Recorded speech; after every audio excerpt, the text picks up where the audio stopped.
Welcome aboard and welcome back to A Nervous Trek.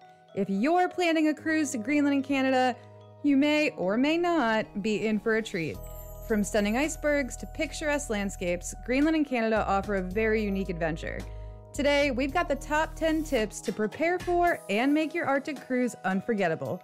Be sure to like, subscribe, share, so we can keep making these videos. Now let's dive in.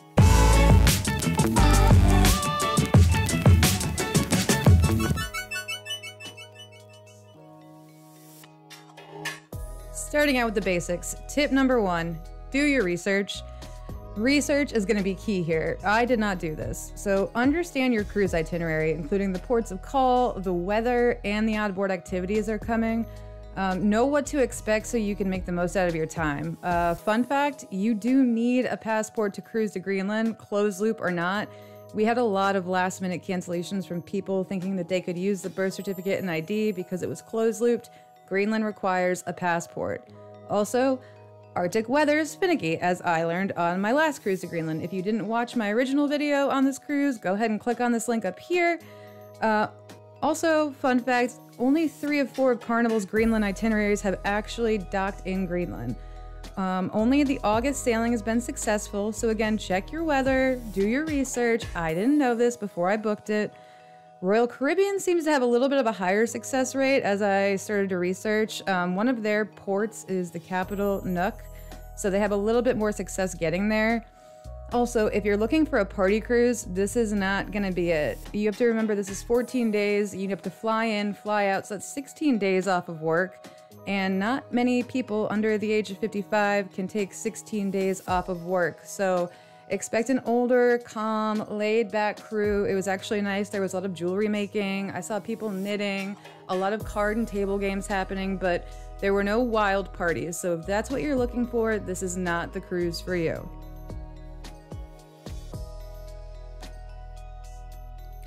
Tip number 2, skip the balcony cabin. Don't splurge on a balcony cabin expecting panoramic views on this one, guys. Greenland and Canada's foggy weather can often obscure basically all visibility. So save your money for other experiences on board or shore. Take yourself to the steakhouse or book that excursion. As we sailed through Iceberg Alley, our captain actually came on and jokingly said, "As we pass through Iceberg Alley, I would normally tell you to look at the beautiful Canadian coastline and icebergs, but we can't see them through the fog either." Also, don't forget to check the month that you're going. On my June sailing, there was only 4 hours of total darkness at night, making me quite thankful for my indoor room that was basically midnight 24 hours a day. It was my first time staying in an interior room, and somebody actually asked, they were like, "Aren't you glad you didn't upgrade to this?" And I hadn't even thought about it. I was like, oh my god, I'm so glad I did not pay for a balcony on this one, because you can't see anything.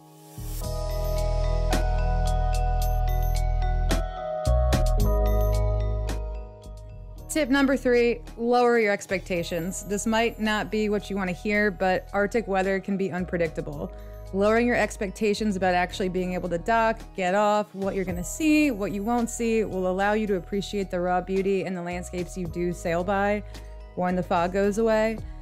We missed a total of 3 of the 5 ports, so we missed both of our Greenland ports and then St. Anthony in Newfoundland. Many people also stayed awake all night trying to see the northern lights because the forecast said there was a probability we could see them. We couldn't see much through the fog, just being totally transparent.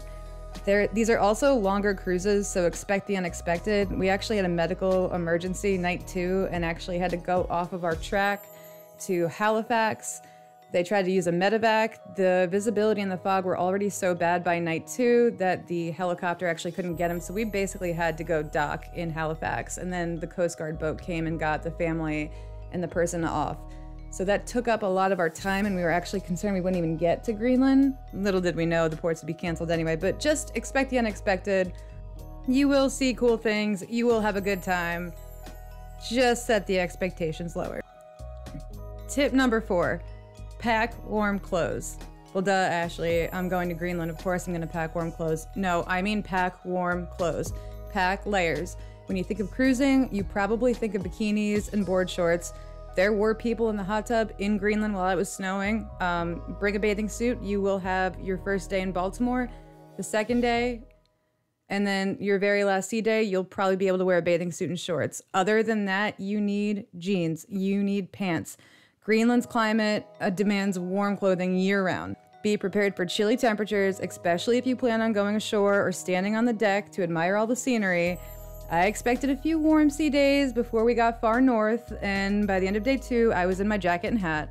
Greg, things have escalated very quickly. So that nice warm 38 where I was tanning earlier is now a very, very, very cold 38.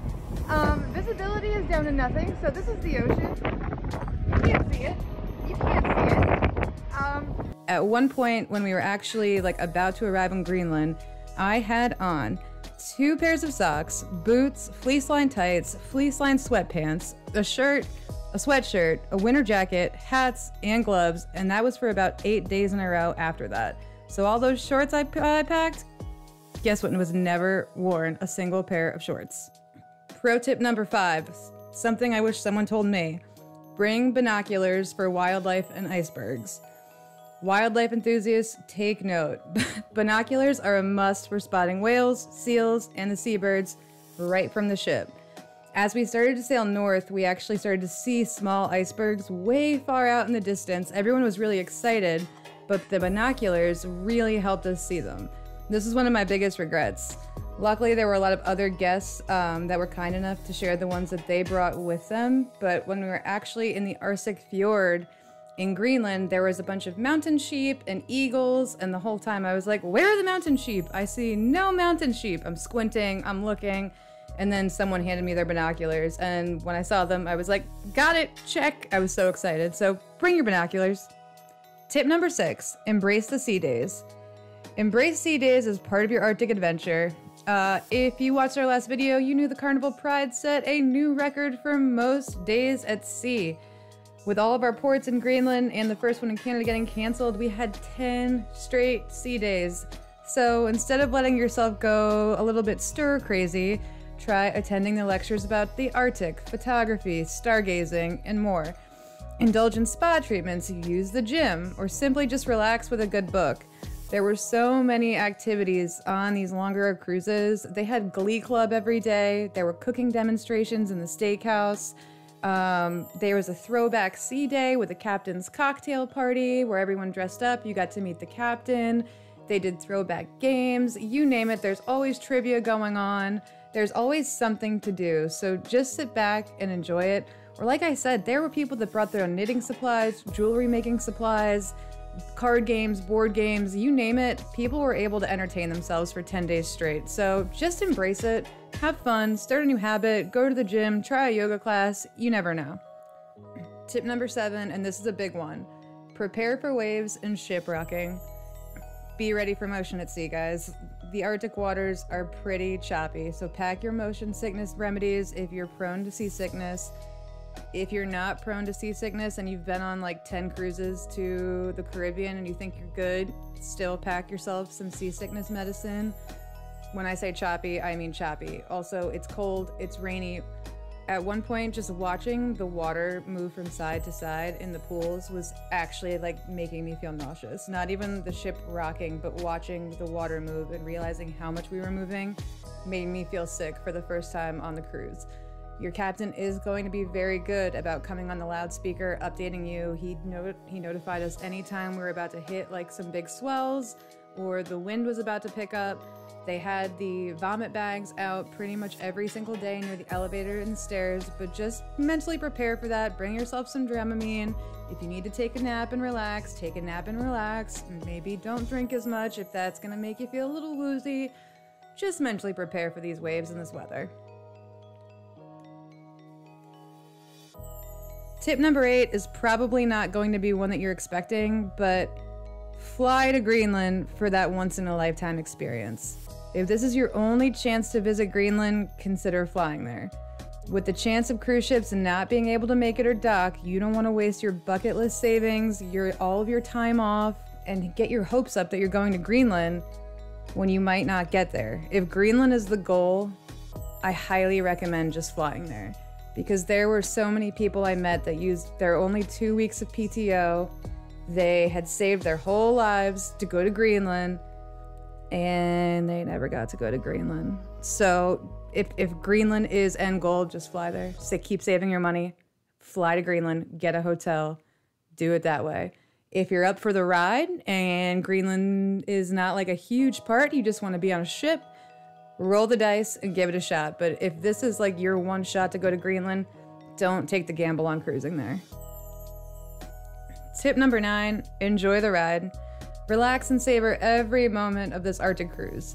Things might not go exactly the way you expect, from weather to missing ports to medical emergencies. Try to go with the flow and try to find a bright side. I know that even when we didn't get to dock in Greenland, the fjord that the captain took us through was almost a $500 excursion that was sold out that I wanted to go on, so I flipped it in my brain that I don't get to get off in Greenland, but I get to do a fjord excursion. Same thing, just try to use the positives. Look around, see the people that are on a cruise ship for the first time.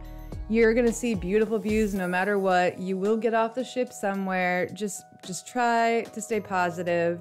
Enjoy not cooking, enjoy not cleaning, enjoy not working, enjoy watching movies, take a nap whenever you feel like it. Just enjoy the ride. Last, but definitely not least, probably our most important tip. Tip number 10, have fun and make memories.